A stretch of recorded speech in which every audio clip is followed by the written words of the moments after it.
A época de Natal evoca sentimentos de alegria, paz e amor. É um tempo para passarmos em família e criarmos momentos inesquecíveis que nos enchem o coração de luz. No entanto, para algumas pessoas, a época natalícia traz ao de cima um lado diferente, um lado obscuro, repleto de traumas e ressentimentos, que os leva a cometer os mais hediondos crimes. Para muitos, a época de Natal é sinónimo de maldade e morte.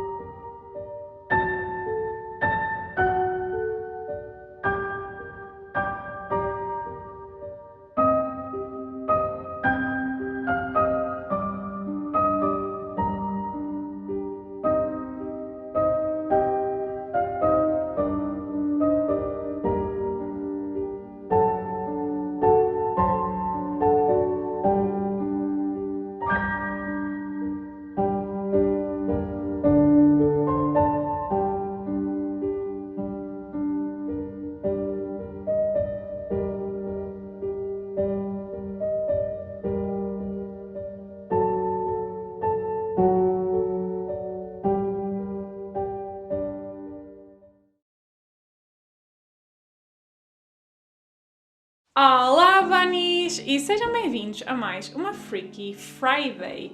Desta vez é o primeiro episódio da Freaky Friday especial de Natal, com casos temáticos desta época festiva e este é o primeiro vídeo, pronto, não é? Eu fiz-vos algumas perguntas no Instagram, se vocês não me seguem lá, podem-me seguir relativamente a estes vídeos, e uma das perguntas era se vocês preferiam ter mais casos neste vídeo, mas com menos profundidade nas explicações, ou menos casos, mas com mais profundidade nas explicações, e vocês escolheram menos casos.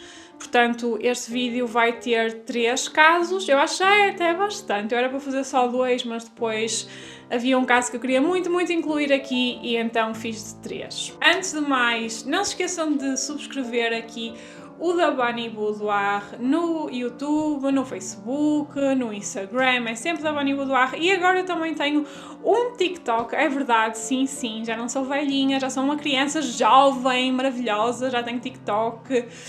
Tenho publicado lá alguns vídeos, alguns deles são das Freaky Fridays, resumos das Freaky Fridays. E eu vou agora, nesta época de Natal, vou fazer um TikTok ou 2 TikToks especiais de Natal que não vão estar nestes vídeos, vai ser mesmo exclusivo para o TikTok. Talvez eu consiga pôr um desses também no meu Instagram como Reels, mas vamos ver. Por isso, se vocês não querem perder mesmo nada, sigam-me lá, o que é que estão à espera? Sigam-me lá! Eu ainda me estou a tentar habituar a este setup, porque eu quis vir para aqui porque tem a minha árvore atrás, mas não sei. Portanto, o vídeo de hoje está relacionado com 3 casos verídicos que aconteceram por volta da altura de Natal. Alguns aconteceram no dia de Natal, outros perto do Natal. Eu quero mais uma vez avisar que estes vídeos têm um conteúdo um pouco forte, não aparecem imagens de nada que vos possa chocar, mas o conteúdo em si, as histórias em si são um bocado fortes, portanto, se vocês forem pessoas mais sensíveis, por favor, não assistam ao vídeo. Se vocês forem menores de idade, não assistam ao vídeo. É a única altura em que eu vos peço para não assistir ao vídeo, porque eu não quero mesmo que ninguém se choque com este tipo de temáticas, ok? Porque apesar de serem casos de Natal, vocês podem pensar, ok, é de Natal, mas eles são um bocadinho fortes, os casos que eu vou trazer hoje, portanto, tenham algum cuidado com isso. E então, sem mais demoras, vamos ver 3 casos misteriosos que ficaram por resolver e que aconteceram na altura de Natal.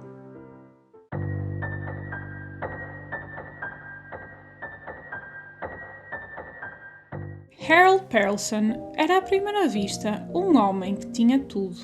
Tinha uma família perfeita, constituída pela sua mulher Lillian e os seus 3 filhos, Judy, Joel e Debbie. Tinha um excelente emprego como cirurgião cardiovascular, emprego no qual Harold tinha muito sucesso. Harold tinha a sua própria clínica em Englewood e dava ainda aulas de cardiologia na USC School of Medicine. Além disso, ao longo dos anos publicou inúmeros artigos científicos em jornais de renome. Nos anos 50, a família Pearson mudou-se para uma luxuosa mansão em Los Feliz, Los Angeles. A casa era constituída por 3 andares, tinha 4 quartos principais, uma biblioteca e um salão de baile com um bar, uma garagem para 3 carros e jardins bem cuidados. Esta era a casa perfeita para a família perfeita, até que aproximou-se o Natal do ano de 1959. Era o dia 6 de dezembro de 1959. A família Pearson já tinha feito os seus preparativos natalícios. A árvore estava montada e os presentes aguardavam ansiosamente que alguém os abrisse, mas nunca chegariam a ser abertos. Nessa noite, por volta das 5 da madrugada, Judy Pearson, que tinha 18 anos na altura, acordou com uma lacerante dor de cabeça. Quando abriu os olhos, ainda confusa, deparou-se com o seu pai Harold, de 50 anos, que segurava nas mãos um martelo ensanguentado. Ao perceber que o próprio pai a atingira na cabeça com um martelo, Judy gritou e lutou com o seu pai para tentar fugir, enquanto lhe pedia: "Não me mates." O pai pediu-lhe para que ficasse quieta, mas Judy continuou a gritar e a lutar. Assim que conseguiu libertar-se do homem, correu escadas abaixo e saiu da casa, indo procurar ajuda na casa de um vizinho. Quando Judy gritou, os seus irmãos mais novos, Joel, de 13 anos, e Debbie, de 11 anos, acordaram sobressaltados, e também eles deram de caras com o pai. Quando Harold percebeu que os filhos estavam acordados, disse-lhes: "Voltem a dormir. Isto é apenas um pesadelo." As crianças não obedeceram e fugiram também da casa. Judy conseguiu chegar à casa de um vizinho chamado Marshall Ross, que chamou de imediato a polícia. De seguida, Marshall dirigiu-se à casa, onde encontrou Harold, num estado agitado. Ross disse-lhe para se deitar e Harold entrou num dos quartos da casa. Quando a polícia chegou, momentos mais tarde, descobriu finalmente os bizarros acontecimentos daquela noite. Segundo o que foi apurado, por volta das 4:30 da manhã, Harold Pearson pegou num martelo, dirigiu-se ao quarto onde dormia com Lillian e atingiu a mulher na cabeça, deixando-a sufocar com o próprio sangue. Lillian foi encontrada banhada a sangue na cama. De seguida, Harold teria tentado matar a filha Judy, que acordou e fugiu. Quando o vizinho Marshall Ross apareceu na casa e lhe pediu que se fosse deitar, Harold foi até um quarto e tomou 2 doses de Nembutal e 31 tranquilizantes e deitou-se na cama, morrendo de overdose. Ao lado do seu corpo, a polícia encontrou o martelo ensanguentado, o frasco de comprimidos e uma cópia da Divina Comédia de Dante, aberta numa passagem que dizia o seguinte: "A meio do caminho das nossas vidas, encontrei-me no escuro da floresta, pois o caminho em frente havia sido perdido." Esta passagem sinistra e documentos encontrados na casa pareciam provar que a família atravessava um período de crise financeira. Um desses documentos era uma carta que Judy tinha escrito para uma tia antes dos crimes e dizia: "No mesmo carrossel outra vez, os mesmos problemas, as mesmas preocupações, apenas 10 vezes piores. Os meus pais estão apertados financeiramente." Depois desta noite trágica, os filhos da família Pearson foram viver com familiares. Um ano mais tarde, a mansão foi comprada pela família Henriques, mas por motivos desconhecidos, a família nunca se mudou para a casa e nunca mexeu em nada do seu recheio. Então, durante mais de 50 anos, a casa ficou intacta, em silêncio. A árvore de Natal ainda montada, os presentes ainda por abrir, como uma cápsula do tempo que congelou para sempre aquele momento macabro. Muitas pessoas que se aventuraram na mansão de Los Feliz dizem ter experienciado fenómenos paranormais dentro da propriedade e falam de como era bizarro ver a árvore de Natal e os presentes dos Perelson ali, na sala, tantas décadas depois. Em 2015, a casa voltou a ser vendida e tem vindo a passar de dono em dono desde então. E este foi o primeiro caso. Ele é um caso que, apesar de eu já ter visto algum conteúdo sobre ele, eu acho que ainda não é tão conhecido como os outros casos que eu vou trazer, mas eu achei um caso bastante bizarro. Ele não aconteceu no dia de Natal, mas estranhamente a árvore de Natal e os presentes ficaram para sempre relacionados com este caso, e em todos os sites que eu fui pesquisar sobre este caso eles mencionavam a árvore de Natal que ainda tinha ficado lá com os presentes. Apesar deste caso nós sabermos quem é que foi o culpado e ter ficado resolvido neste aspecto, o que não ficou resolvido foi as pessoas não terem percebido muito bem o porquê dele ter cometido esses crimes. Ele tinha uma vida bastante boa, pelo menos a nível financeiro, isso não quer dizer nada, é verdade. Tinha uma família aparentemente unida. Porquê é que alguém haveria de se passar completamente e tentar matar a família inteira e depois se suicidar? Eu entendo que os problemas financeiros possam ser um grande motivador para estas coisas, mas ainda assim eu perceberia muito mais facilmente que ele se tentasse matar a ele. Mas porquê a família? É isso que eu não consigo perceber. E sem dúvida que é um mistério muito bizarro. E há pessoas que dizem que esta casa está assombrada. E isto porque, como a casa ficou abandonada tanto tempo, eu não sei se agora ela tem alguém lá a viver ou se continua à venda. Mas como a casa ficou abandonada tanto tempo, muitas pessoas tentaram ir lá para ver o que é que tinha lá dentro. E foi lá que as pessoas viram os presentes, a árvore ainda montada, mesmo 50 anos depois de ter acontecido. O que deve ser algo muito estranho. E então criou-se uma mística à volta desta casa, e o facto das pessoas não durarem muito tempo lá também é algo estranho, porque as pessoas compram a casa e a casa é cara, como vocês sabem, e passado pouco tempo mudam-se. Portanto, existe uma teoria de que a casa possa estar assombrada. Mas digam-me vocês, o que é que vocês acham? Gostavam de visitar esta casa? Eu, como sempre, claro que gostava, mas ao mesmo tempo tinha medo, não é? Eu tenho sempre estas duas variantes. Eu gostava muito, mas tinha algum medo, vou ser sincera, porque é um bocado macabro o que aconteceu lá. Eu estou-me a rir, mas não tem piada nenhuma. Mas sim, é estranho. E para quem não sabe também, só mais um pormenor sobre esta história. Esta casa inspirou a primeira temporada da American Horror Story, o caso desta família.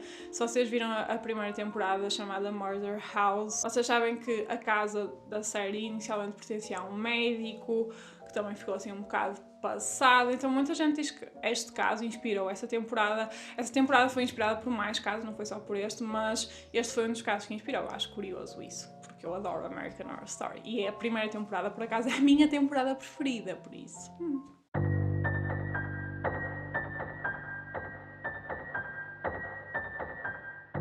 George Souther nasceu na Sardenha, em Itália, em 1895. Aos 13 anos, emigrou para os Estados Unidos com um irmão. George nunca revelou até ao fim da sua vida porque é que tinha deixado o seu país. Anos mais tarde, George conheceu a também imigrante italiana Jenny Cipriani, que viria a tornar-se sua esposa. O casal instalou-se numa casa de 2 andares em Fayetteville, uma cidade com uma grande comunidade italiana. George e Jenny tiveram 10 filhos: Joe, John, George Jr., Marian, Maurice, Martha, Louis, Jenny, Betty e Sylvia. George tinha uma empresa de transporte de carvão que estava a prosperar e rapidamente a família Souther tornou-se numa das mais respeitadas famílias de classe média da região. No entanto, George Souther era conhecido pelas suas visões políticas controversas, especialmente quando se opunha publicamente ao ditador italiano Benito Mussolini. Muitos membros da comunidade italiana não concordavam com estas opiniões e isso gerava discussões acesas. Numa ocasião, em outubro de 1945, um vendedor de seguros de vida que estava de passagem pela casa disse-lhe que a sua casa iria ficar em cinzas e que os seus filhos iriam ser destruídos pelas suas duras afirmações sobre Mussolini. Numa outra ocasião, um homem foi até à casa à procura de trabalho e, ao contornar o edifício, alertou George acerca de umas caixas de fusíveis danificadas que podiam causar um incêndio. George ficou confuso, uma vez que as instalações elétricas da casa tinham sido renovadas há pouco tempo, quando a família instalaram forno elétrico e a companhia de eletricidade assegurou que a casa estava segura. Nas semanas antes do Natal de 1945, um dos filhos mais velhos do casal reparou num carro que estava parado nas ruas da cidade e que parecia observar as crianças Souther enquanto estas regressavam da escola.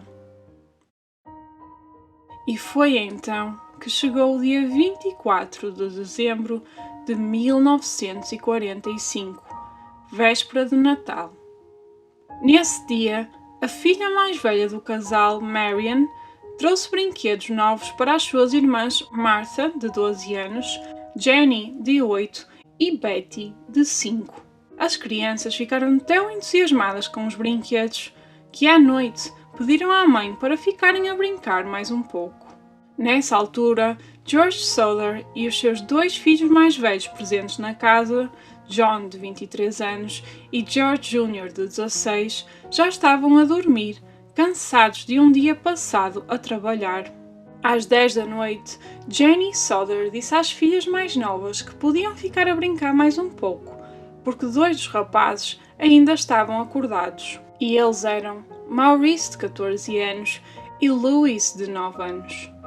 A mãe lembrou-os de alimentarem os animais, fecharem as cortinas, trancarem as portas e apagarem as luzes antes de irem dormir.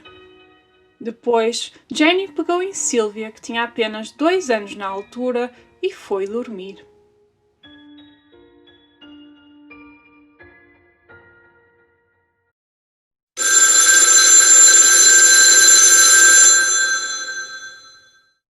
À 00:30, o telefone tocou na residência Souther. Jenny acordou, desceu as escadas e atendeu. Do outro lado falou uma mulher, mas Jenny conseguiu ouvir mais vozes de fundo. A mulher pediu para falar com alguém que Jenny não conhecia, e Jenny disse-lhe que se deveria ter enganado no número. Aí, a mulher do outro lado da linha riu-se de forma sinistra e desligou. Jenny ficou confusa, mas rapidamente ignorou a chamada quando percebeu que todas as luzes da casa estavam ainda acesas, as cortinas abertas e as portas por trancar. Marian tinha adormecido no sofá da sala, então Jenny assumiu que as outras 5 crianças que tinham ficado até mais tarde tinham ido para o seu quarto no sótão da casa e se tinham esquecido das tarefas que a mãe lhes tinha dado.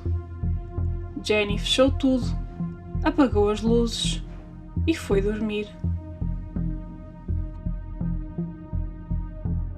À 1 da manhã, Jenny acordou com um som de algo a cair no telhado da casa, seguindo-se o som de algo a rolar pela casa abaixo. Jenny ficou atenta, a tentar ouvir algo mais, mas fez-se silêncio. A matriarca da família Souther voltou então a adormecer e cerca de meia hora mais tarde acordou com um cheiro de fumo. Jenny levantou-se sobressaltada, foi até o corredor e reparou que o escritório de George estava em chamas, assim como a linha de telefone e as caixas de fusíveis.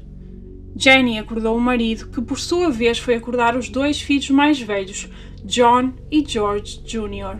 Jenny pegou na filha bebê Sylvia, que dormia no berço, e ela, o marido, John, George Jr. e Marian tentaram sair da casa, que rapidamente era engolida pelas chamas. Ao saírem, chamaram freneticamente pelos restantes filhos que estariam no sótão e não obtiveram qualquer resposta. O fogo alastrava-se a uma grande velocidade e a família teve que abandonar a casa. A família Souther tentou ligar para os bombeiros, mas o telefone não estava a funcionar.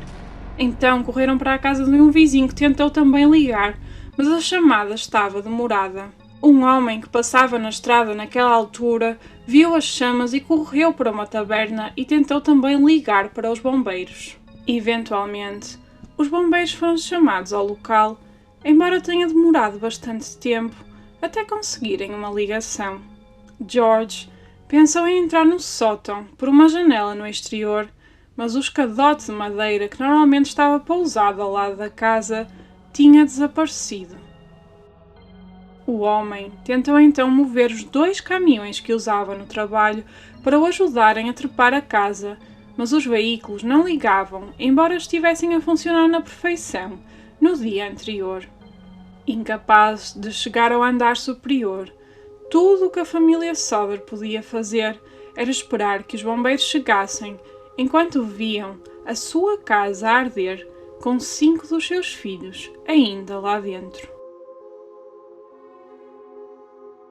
A casa ardeu por completo em apenas 1 hora e não sobrou nada, além de cinzas e escombros.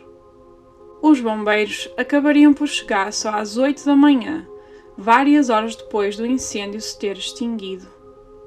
Isto porque o chefe dos bombeiros não conseguia conduzir o caminhão e tiveram que esperar até alguém estar disponível. Após uma análise aos destroços da casa, não foram encontrados ossos pertencentes às 5 crianças Souther. No entanto, o chefe dos bombeiros acreditava que as crianças morreram no incêndio e que as altas temperaturas tinham queimado os seus ossos. No entanto, como os Souther viriam a descobrir mais tarde, seria preciso pelo menos 2 horas a arder a temperaturas muito mais altas para desfazer por completo ossos humanos. A casa só tinha ardido durante 1 hora. Muitos dos seus eletrodomésticos estavam apenas queimados, mas não tinham desaparecido, e como tal, deveriam ter sido encontrados 5 esqueletos nos escombros. Algum tempo depois, um júri determinou que a causa do incêndio teria sido uma instalação elétrica defeituosa. Um dos membros deste júri era o mesmo homem que, em outubro, tinha dito a George que a sua casa seria reduzida a cinzas e os seus filhos destruídos. No dia 30 de dezembro, foram emitidas certidões de óbitos para Maurice, Louis, Martha, Jenny e Betty Souther, e no dia 2 de janeiro foi feito um funeral sem corpos. George e Jenny Souther não compareceram no funeral por se encontrarem demasiado abalados com a tragédia, mas os seus restantes filhos foram. O casal Souther nunca acreditou na teoria de que uma instalação elétrica defeituosa tivesse causado um incêndio que depois matou 5 dos seus 10 filhos, e tinham várias provas para sustentar estas suspeitas. Em primeiro lugar, problemas elétricos na casa teriam certamente cortado a eletricidade, mas os Souther viram que as luzes da sua árvore de Natal estavam ligadas enquanto a casa ardia. O escadote que supostamente estaria encostado à casa e que tinha desaparecido naquela noite foi encontrado a 23 metros dali, na margem de um rio. Um funcionário da companhia de telecomunicações informou os Souther que a linha de telefone da sua casa não se tinha queimado no incêndio como pensavam inicialmente. Tinha sido sim cortada por alguém. Além disso, um camionista confessou que na noite do incêndio viu pessoas a atirarem bolas de fogo para a casa e mais tarde os Souther encontraram uma granada nos escombros da casa. Mas uma pergunta inquietante permanecia na cabeça dos Souther. se os seus filhos não tinham morrido no incêndio, o que lhes tinha acontecido. Na primavera, a família começou a plantar flores no local onde tinha sido um dia a sua casa, como forma de homenagear os filhos perdidos. Foi também por essa altura que uma nova teoria se começou a formar na cabeça dos Sodder. A teoria de que os seus filhos teriam sido raptados. Uma mulher que viu o incêndio da estrada naquela noite de Natal afirma ter visto um carro passar por ela e lá dentro estariam as crianças Sodder. Uma outra mulher que trabalhava numa estação de serviço entre Fayetteville e Charleston contou que na manhã do dia de Natal tinha servido o pequeno almoço às 5 crianças Sodder, mas não conseguiu dizer ao certo quantos adultos estavam com eles. Apenas se lembrava de ter visto um carro com uma matrícula da Flórida. Com estas novas pistas, os Sodder foram até à polícia e exigiram uma nova investigação, mas o departamento de polícia recusou-se a reabrir o caso. Ainda assim, o casal recusou-se a baixar os braços e conduziram eles próprios a sua investigação. George voltou a procurar alguma pista nos escombros e foi nessa altura que, surpreendentemente, descobriu fragmentos de ossos e um órgão. Quando estes elementos foram analisados, o órgão era afinal um fígado de vaca e os ossos eram parte de vértebras humanas. No entanto, eram de um indivíduo masculino bem mais velho que os meninos desaparecidos e nem os ossos nem o fígado indicavam ter sido expostos a um incêndio.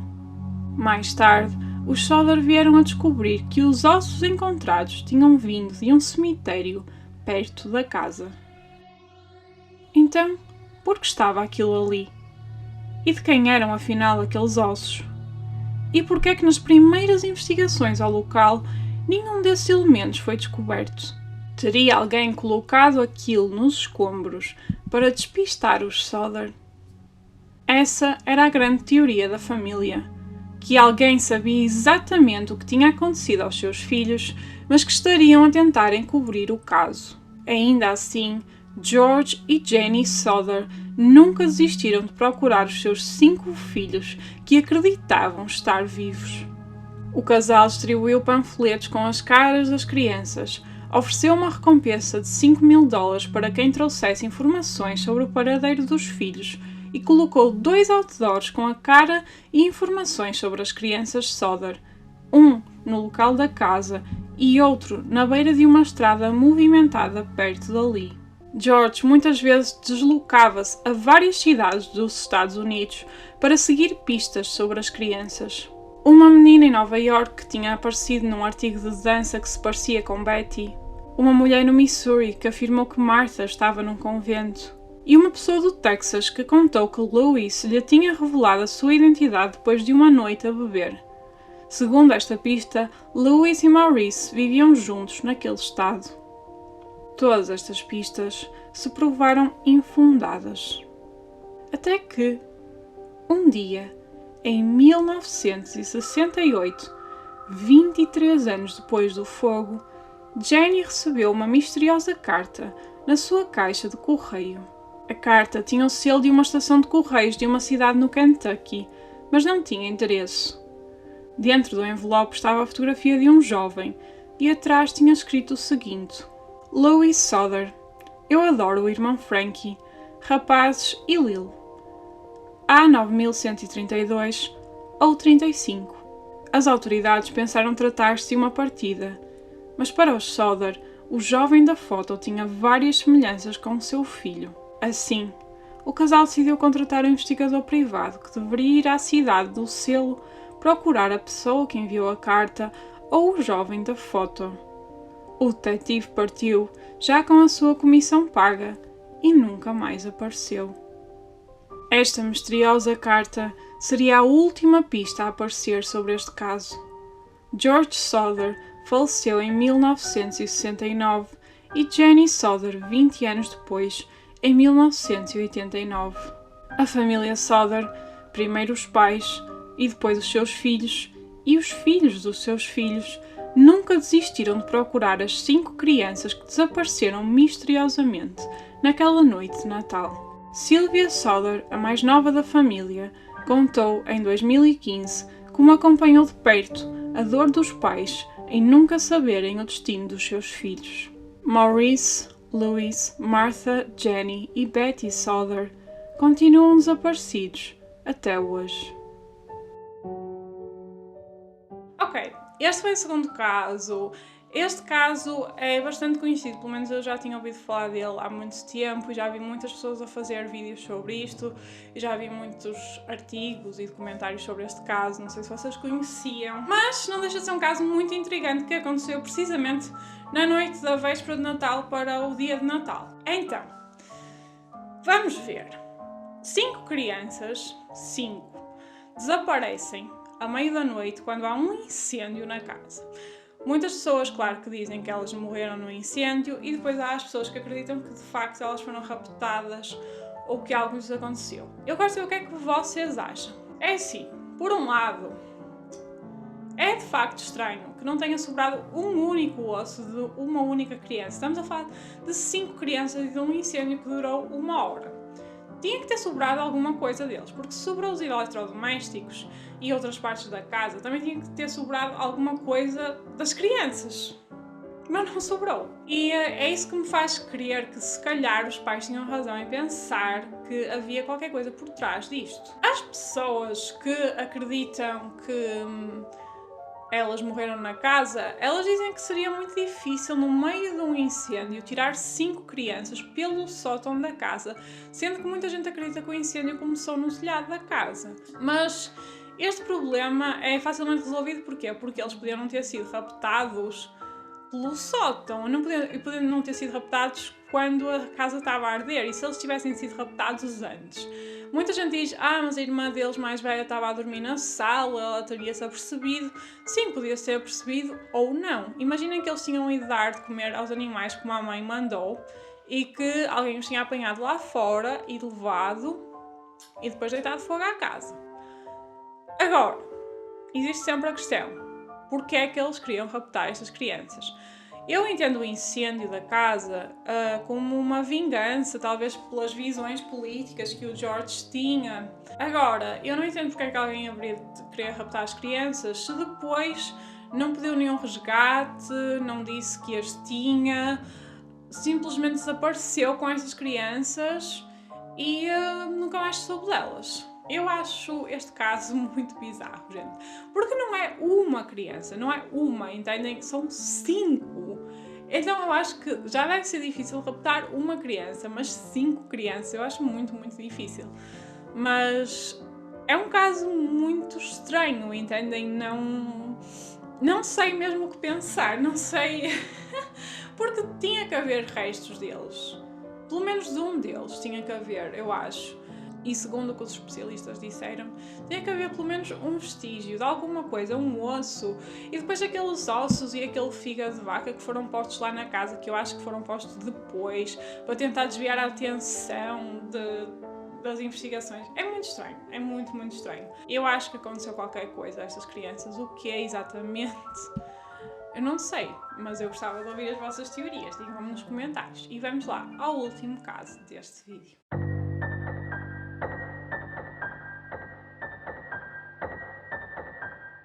O caso que se segue é talvez o mais inquietante desta lista, porque envolve crianças e Natal. 2 palavras que deveriam ser sempre sinónimo de alegria, mas que neste caso são sinónimo de crueldade. John Benet Ramsey nasceu a 6 de agosto de 1990 e era a filha mais nova de John e Patty Ramsey. O casal tinha ainda outro filho chamado Burke. A família vivia em Boulder, no Colorado, e foi precisamente nessa cidade que John Benet começou a entrar em concursos de beleza para crianças. Patsy queria muito que a filha fosse bem-sucedida nos concursos, e a criança parecia sair-se extraordinariamente bem, ganhando vários prémios. A vida dos Ramsey parecia a típica vida perfeita de uma família americana bem-sucedida, até que tudo viria a mudar no dia a seguir ao Natal. No dia 26 de dezembro de 1996, Patsy Ramsey fez uma agitada chamada para um número de emergência, alegando que a sua filha John Benet, de apenas 6 anos, tinha desaparecido do seu quarto durante a noite. Patsy reparou que a filha estava desaparecida quando alegadamente encontrou um bilhete nas escadas da casa que pedia $118.000 pelo resgate da pequena John Benet. Quando a polícia chegou ao local, John Ramsey explicou que o valor pedido no bilhete de 3 páginas era idêntico ao seu bónus de Natal do ano anterior, sugerindo que alguém que conhecia bem a família estivesse por trás do rapto. Juntamente com a polícia, vários amigos dos Ramsey se dirigiram à casa naquela manhã e a casa estava cheia de pessoas. Inicialmente, a polícia conduziu uma busca pela casa e não encontraram nada de relevante, nem encontraram sinais de uma entrada forçada na casa. John Ramsey começou desde logo a fazer os preparativos para pagar o resgate e a equipa forense fechou o quarto da criança para que as provas não fossem contaminadas.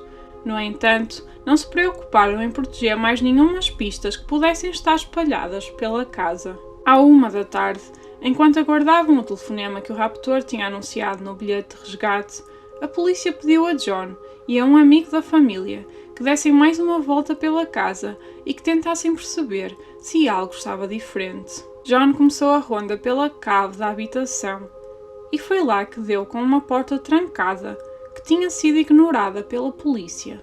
John forçou a porta e do outro lado fez uma terrível descoberta.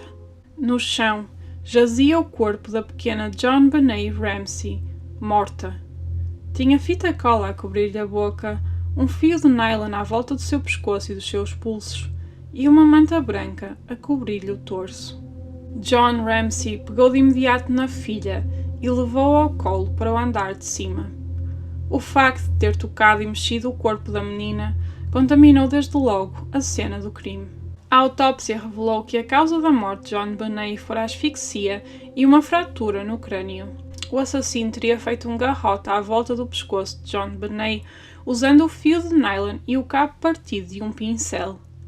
Mais tarde, as cerdas deste pincel foram encontradas na caixa de materiais de arte de Patsy. Segundo o que a autópsia apurou, John Benet não fora violada, embora os investigadores não pudessem descartar abuso sexual, uma vez que a criança apresentava ferimentos vaginais e essa zona corporal aparentava ter sido limpa com um pano. Na autópsia descobriram também vestígios do que parecia ser ananás no estômago da criança, que supostamente John Benet teria comido poucas horas antes de morrer. Os Ramsey asseguraram que não tinham dado ananás à filha, mas fotografias da casa, tiradas pela equipa de investigação, mostravam uma taça com pedaços de ananás no balcão da cozinha. Esta taça foi analisada e nela estavam as impressões digitais de Burke Ramsey, o irmão de John Benet, que tinha 9 anos na altura. No entanto, John e Patsy asseguraram que seria impossível Burke ter dado o ananás à irmã, pois esteve a dormir a noite toda. John, Patsy e Burke forneceram amostras de sangue, cabelo e caligrafia à polícia. O longo bilhete de resgate de John Benet foi sempre considerado como suspeito. Em primeiro lugar pela quantia pedida. Depois porque era um bilhete de 3 páginas escrito à mão, extraordinariamente longo para ser escrito por alguém que tentava à pressa raptar uma criança à meio da noite. E vocês podem estar a pensar que o assassino poderia ter levado o bilhete já escrito. E isso seria uma possibilidade, não fosse o facto de o bilhete ter sido escrito num bloco da família, bloco que continha também um rascunho inicial do bilhete e a caneta usada pertencia também aos Ramsey. Depois, não foram encontradas nenhumas impressões digitais neste bilhete, além das de Patsy. Os especialistas acreditavam mesmo que o bilhete tinha sido escrito por Patsy numa tentativa de desviar a atenção da polícia. Mas por que é que Patsy fingiria um bilhete de resgate para a sua filha se ela não tivesse nada a ver com o crime? Bem, muitas pessoas acreditam que Patsy teve de facto algo a ver com a morte de John Benet. Existem essencialmente 2 teorias acerca deste assassinato. A teoria de que um membro da família Ramsey matou John Benet e a teoria de que um intruso matou a criança.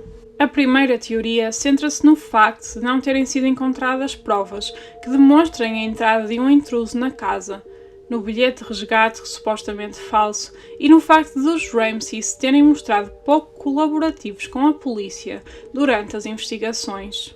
Os Ramsey, por seu lado, defendem-se dizendo que não colaboraram mais com medo da polícia desviar a sua investigação do intruso e focar-se inteiramente neles como suspeitos.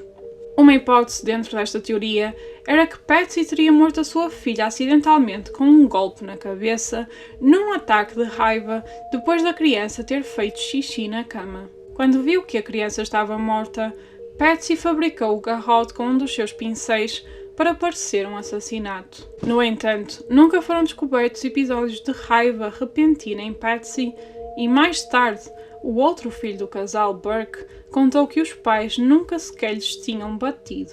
Outra hipótese coloca Burke, de apenas 9 anos na altura, como principal suspeito pela morte da irmã. Nesta teoria, Burke teria atingido John Benet na cabeça com uma lanterna depois da irmã lhe ter roubado ananás da sua taça.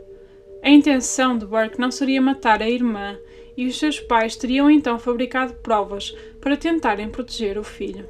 Apesar destas suspeitas, os Ramsey nunca foram formalmente acusados e, em 2008, através de provas de ADN, foram oficialmente ilibados como suspeitos. A segunda teoria, a teoria do intruso, centrava-se em várias provas, como por exemplo uma pegada não identificada na cave, o facto da casa ter, naquela noite, várias janelas abertas, uma janela partida e uma porta destrancada, sendo por isso fácil entrar na casa sem forçar a entrada. Foi também encontrado ADN masculino não identificado na roupa interior de John Benet. Os suspeitos para esta teoria eram muitos. Como disse anteriormente, John Benet era uma participante ativa em concursos de beleza para crianças. Nestes concursos, crianças de várias idades são vestidas com roupas reduzidas, maquilhadas e penteadas como se fossem adultas. Como é óbvio, este meio de crianças a desfilar atrai muitos pedófilos. Um dos primeiros a ser considerado suspeito foi um homem chamado Bill McReynolds. No dia antes do crime, no dia de Natal, os Ramsey tinham dado uma festa em sua casa para onde convidaram muitos dos seus amigos e pessoas da vizinhança. Bill teria estado na casa nesse dia, vestido de Pai Natal. Outro homem a ser considerado suspeito foi Michael Helgoth, que se suicidou pouco depois da morte de John Benet. A tese desta teoria era de que o assassino teria entrado na casa por uma das janelas abertas ou pela janela partida e teria atordoado John Benet com um taser, levando depois a criança para a cave, onde a matou. No entanto, como foi descoberto, as janelas que teriam servido de entrada para o intruso tinham teias de aranha e pó à sua volta, o que provaria que ninguém teria passado por ali recentemente. Apesar de diversas suspeitas e teorias, nunca ninguém foi oficialmente acusado pela morte de John Benet. Pouco depois da morte da criança, a família Ramsey mudou-se para Atlanta e Patsy Ramsey viria a morrer em 2006 de cancro nos ovários. Até hoje, este é um dos casos mais intrigantes da história criminal americana. Uma pequena rainha da beleza assassinada a sangue frio. O seu sorriso extinto, para sempre, na noite de Natal.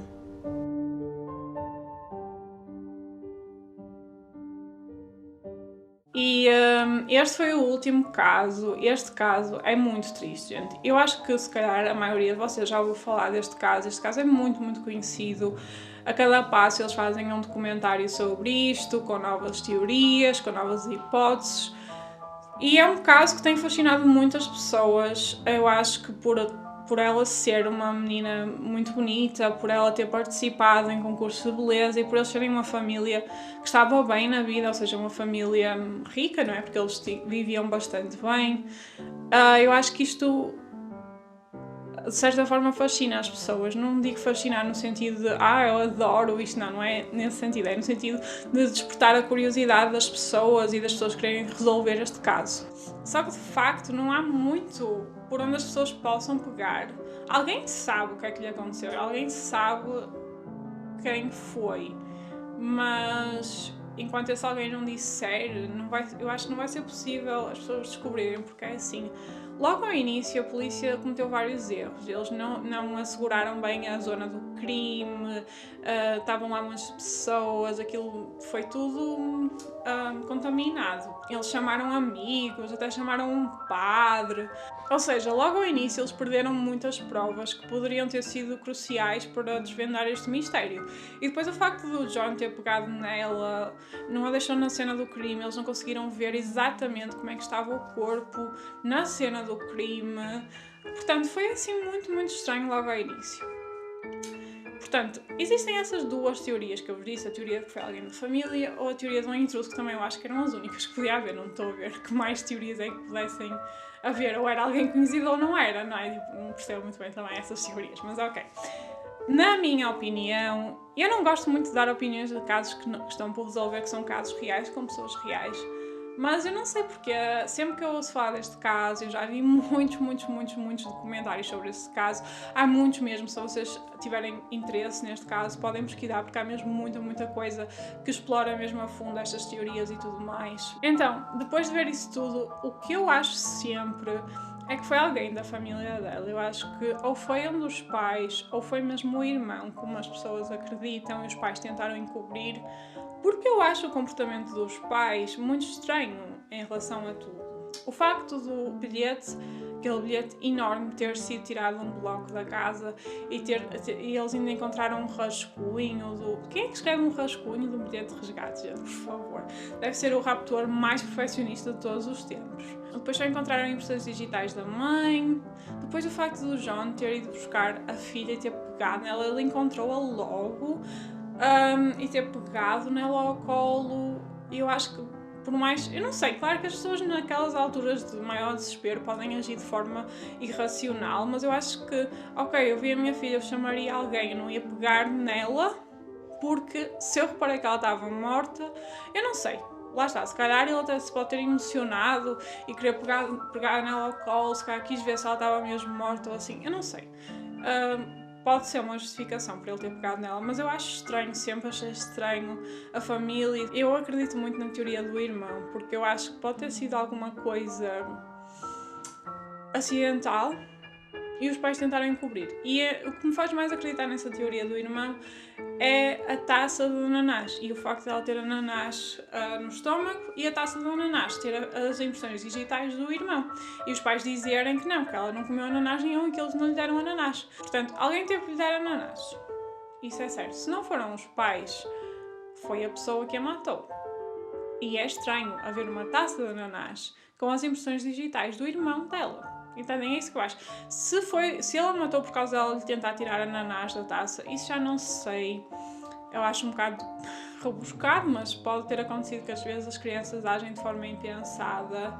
Outra coisa que na teoria da família eu acho que não está bem explicada é que as teorias que eles apontam é sempre que ela morresse de uma pancada na cabeça e não do garrote que ela tinha à volta do pescoço, mas a autópsia mostra que ela morreu de asfixia e do traumatismo que ela teve. Eu acho pouco provável ela ter morrido do traumatismo e depois alguém a ter asfixiado. Eu acho que é mais provável alguém a ter asfixiado e depois ela tinha ali o traumatismo e também mostrava. Entendem?